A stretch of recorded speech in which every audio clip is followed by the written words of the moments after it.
रात के 2 बज रहे थे। ऋतिक अपने बेड पर पड़ा छत को घूर रहा था। आंखों में नींद नहीं थी, दिमाग में 1000 सवाल थे। मैं 28 साल का हो गया और अब तक क्या किया? कुछ नहीं। बस सपने देखे, प्लान बनाए और हर बार खुद से वादा तोड़ा। जिम ज्वाइन किया, 3 दिन गया, छोड़ दिया। कोर्स खरीदा, 2 वीडियो देखी, भूल गया। सुबह 5 बजे उठने का अलार्म लगाया, 10 बजे आंख खुली। हर बार यही कहानी, हर बार वही बहाने, हर बार वही गिल्ट। उस रात उसने अपने फोन में कुछ टाइप किया, why can't I be disciplined, और जो रिजल्ट आया उसने उसकी पूरी जिंदगी बदल दी। एक किताब, सिर्फ एक किताब, how to be disciplined by Sheldon How. अगले 6 महीनों में ऋतिक ने 15 किलो वजन घटाया, प्रमोशन पाया, अपना पहला साइड बिजनेस शुरू किया। और सबसे बड़ी बात, वो इंसान जो खुद से नफरत करता था, वो अब खुद पर गर्व करता है। आज मैं आपको वही 6 सीक्रेट्स बताने वाला हूं जिसने एक आम लड़के को एक डिसिप्लिन्ड मशीन में बदल दिया। और मैं वादा करता हूं, अगर आपने ये पूरा सुना तो आप भी कभी वापस अपनी पुरानी जिंदगी में नहीं जा पाओगे। चलिए शुरू करते हैं। Chapter 1, set clear goals. Hrithik ने किताब का पहला पेज खोला और पहली ही लाइन ने उसका दिमाग हिला दिया। A ship without a destination will never find the shore. उसने सोचा, मेरी डेस्टिनेशन क्या है? और जवाब था, कुछ नहीं। वो बस कुछ बड़ा करना चाहता था, लेकिन क्या, पता नहीं। यही सबसे बड़ी गलती थी। किताब में लिखा था, वेग गोल्स क्रिएट वेग results, specific goals create specific success. उस रात ऋतिक ने पहली बार अपनी जिंदगी में क्लियर गोल्स लिखे। नंबर 1, 6 महीने में 10 किलो वजन कम करना है। Number 2, 3 advance digital marketing course पूरे करने हैं। नंबर 3, हर महीने 5 किताबें पढ़नी हैं। नंबर 4, हर हफ्ते माँ बाप को कॉल करना है। लिखने के बाद कुछ अजीब हुआ। उसे पहली बार ऐसा लगा कि उसे पता है कि उसे कहाँ जाना है। किताब में एक और बात लिखी थी जो उसके दिमाग में घर कर गई। Break your big goals into small daily tasks. A mountain is climbed 1 step at a time. उसने अपने फिटनेस गोल को तोड़ा। पहला हफ्ता सिर्फ 15 मिनट जॉगिंग, दूसरा हफ्ता 20 मिनट, तीसरा हफ्ता 30 मिनट। छोटे कदम, बड़ी मंजिल। Chapter 2, develop a routine. दूसरे चैप्टर ने ऋतिक को एक कड़वा सच दिखाया। उसकी जिंदगी में कोई स्ट्रक्चर नहीं था। कभी रात 3 बजे सोता, कभी 11 बजे, कभी सुबह 6 बजे उठता, कभी दोपहर 12 बजे। उसका हर दिन एक जुआ था। किताब में लिखा था, successful people don't decide what to do every morning, they already know, that's the power of routine. और फिर एक लाइन जिसने उसे झकझोर दिया, you don't rise to the level of your goals, you fall to the level of your systems. उसने तुरंत अपना परफेक्ट रूटीन बनाया। 6 AM उठना, 6:15 to 7 workout, 7:30 breakfast, 8 to 12 deep work, 1 to 5 office का काम, 7 to 8 स्किल बिल्डिंग, 10 PM सो जाना। पहले दिन जब अलार्म बजा, उसने स्नूज दबा दिया। दूसरे दिन भी, तीसरे दिन भी। लेकिन चौथे दिन उसने कुछ अलग किया। उसने फोन को कमरे के दूसरे कोने में रख दिया। अब अलार्म बंद करने के लिए उठना ही पड़ता था। और एक बार उठ गया तो सोचा, चलो अब जागे ही हैं तो जॉगिंग कर लेते हैं। यही वो छोटी सी ट्रिक थी जिसने सब कुछ बदल दिया। किताब में लिखा था, motivation is unreliable, environment is powerful, design your environment for success. Chapter 3, embrace self control. अब ऋतिक को लगने लगा था कि वो बदल रहा है, लेकिन तभी असली टेस्ट आया। एक शनिवार की रात उसके दोस्तों का कॉल आया, भाई पार्टी में आ, बहुत दिन हो गए। ऋतिक जानता था कि अगर वो गया तो रात 3 बजे तक जागेगा, कल सुबह वर्कआउट स्किप होगा, पूरा हफ्ता बर्बाद होगा। लेकिन दिमाग कह रहा था, यार थोड़ा एंजॉय भी करना चाहिए। यही वो मोमेंट था, सेल्फ डिसिप्लिन का असली टेस्ट। उसने किताब खोली। तीसरे चैप्टर में लिखा था, every temptation is a cross road, one path leads to who you are, the other leads to who you could become. और फिर एक लाइन जिसने उसका डिसीजन पक्का कर दिया, discipline is choosing between what you want now and what you want most. उसने दोस्तों को मैसेज किया, सॉरी भाई आज नहीं आ पाऊंगा। अगली सुबह जब वो 6 बजे उठा, जॉगिंग पर गया और अपना वर्कआउट पूरा किया, उसे ऐसी खुशी मिली जो किसी पार्टी में नहीं मिलती। खुद पर जीतने की खुशी। किताब में एक और सच लिखा था, self control is a muscle, the more you use it the stronger it gets. उसने अपने सबसे बड़े डिस्ट्रैक्शन को आइडेंटिफाई किया, उसका फोन।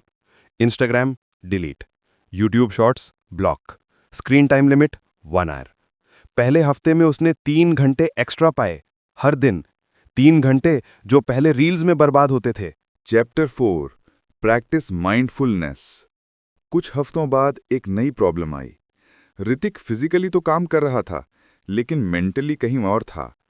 जब वो ऑफिस में बैठता, दिमाग में घर की टेंशन होती। जब घर पर होता, ऑफिस का काम सोचता। वो कहीं भी था, लेकिन वहां नहीं था जहां होना चाहिए था। किताब के चौथे चैप्टर ने उसे एक नया कॉन्सेप्ट सिखाया, माइंडफुलनेस। किताब में लिखा था, your body is in the present, but your mind is either in the past or in the future. This is the root of all anxiety. और फिर solution, mindfulness is not about emptying your mind, it's about being fully present in whatever you are doing. Hrithik ने एक simple practice शुरू की, हर सुबह 10 minute, बस बैठना, आंखें बंद और सांसों पर फोकस। पहले दिन 2 मिनट में उसका दिमाग 50 जगह घूम गया, लेकिन उसने हार नहीं मानी। किताब में लिखा था, the goal is not to stop thinking, the goal is to notice when you've drifted and gently bring yourself back. एक हफ्ते बाद उसने फर्क महसूस किया। जब वो काम करता तो सिर्फ काम करता, जब माँ से बात करता तो सिर्फ उनकी बात सुनता। उसकी प्रोडक्टिविटी डबल हो गई, और सबसे बड़ी बात, उसकी एंग्जाइटी कम हो गई। Chapter 5 learn from failures. अब तक सब कुछ अच्छा चल रहा था, लेकिन तभी जिंदगी ने थप्पड़ मारा। ऋतिक को ऑफिस में एक बड़ा प्रोजेक्ट मिला। उसने पूरी प्लानिंग की, दिन रात मेहनत की, लेकिन डेडलाइन के दिन प्रोजेक्ट फेल हो गया। उसके मैनेजर ने उसे कैबिन में बुलाया और डांटा। उस रात ऋतिक टूट गया। उसने सोचा, सब बेकार है, मैं कितनी भी मेहनत करूं कुछ नहीं होगा। वो किताब को फेंकना चाहता था, लेकिन कुछ सोचकर उसने एक और चैप्टर खोला, और जो पढ़ा उसने सब बदल दिया। Failure is not the opposite of success, it's a part of success. और फिर, the only real failure is the failure to learn from failure. Hrithik ने अपने आंसू पोंछे और एक नई एक्सरसाइज शुरू की।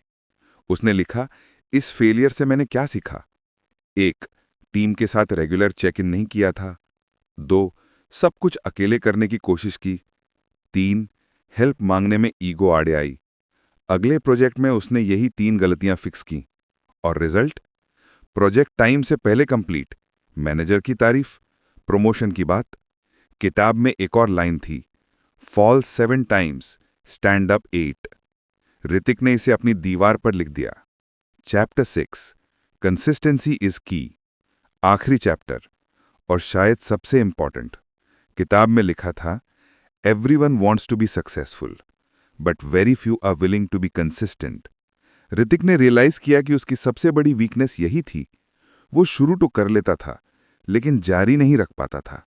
जिम 3 दिन, कोर्स 2 वीडियोस, बुक 20 पेजेस, हर बार इनकम्प्लीट। किताब में कैलकुलेशन थी जिसने उसकी आंखें खोल दी। 1% better every day is equal to 37 times better in a year, और उल्टा 1% worse every day is equal to 97% down in a year. छोटे छोटे एक्शंस कंपाउंड होते हैं, या तो आपके फेवर में या अगेंस्ट। ऋतिक ने एक नया रूल बनाया, नेवर मिस ट्वाइस। एक दिन वर्कआउट छूट गया, कोई बात नहीं, लेकिन 2 दिन लगातार, कभी नहीं। किताब में लिखा था, motivation gets you started, but consistency keeps you going, but discipline makes you unstoppable. 6 महीने बाद 15 किलो कम, प्रमोशन मिला, साइड बिजनेस शुरू, रिलेशनशिप बेहतर, और सबसे बड़ी बात, वो इंसान जो रात 2 बजे छत घूरता था, सोचता था कि जिंदगी में कुछ नहीं होगा, वो अब खुद पर गर्व करता है। फाइनल मैसेज, दोस्तों, डिसिप्लिन कोई सुपर पावर नहीं है, ये कोई स्पेशल टैलेंट नहीं है, ये बस छोटे छोटे डिसीजंस का कलेक्शन है। हर सुबह जब अलार्म बजे, उठना या स्नूज करना, हर रात जब फोन दिखे, स्क्रॉल करना या सो जाना, हर मोमेंट जब मन करे छोड़ने का, रुकना या कंटिन्यू करना, यही छोटे डिसीजंस आपकी जिंदगी बनाते हैं। किताब की आखिरी लाइन थी, discipline is not a punishment, it's a gift you give yourself. तो आज से एक काम करो, एक छोटा सा गोल लो, एक छोटी सी रूटीन बनाओ, एक छोटा सा कमिटमेंट करो और फिर उसे निभाओ, क्योंकि जिस दिन तुम खुद से किया हुआ वादा निभाओगे, उसी दिन तुम्हारी जिंदगी बदलना शुरू हो जाएगी। तो ये थी हाउ टू बी डिसिप्लिन्ड की समरी। अगर इस वीडियो से आपने एक भी चीज सीखी तो कमेंट में लिखो, आई विल बी डिसिप्लिन्ड। और अगर आप चाहते हो कि ऐसी और लाइफ चेंजिंग बुक्स की समरीज आती रहें, तो सब्सक्राइब करना मत भूलना। बेल आइकॉन दबाओ ताकि कोई वीडियो मिस ना हो। मिलते हैं अगले वीडियो में। तब तक के लिए स्टे डिसिप्लिन्ड, स्टे अनस्टॉपेबल।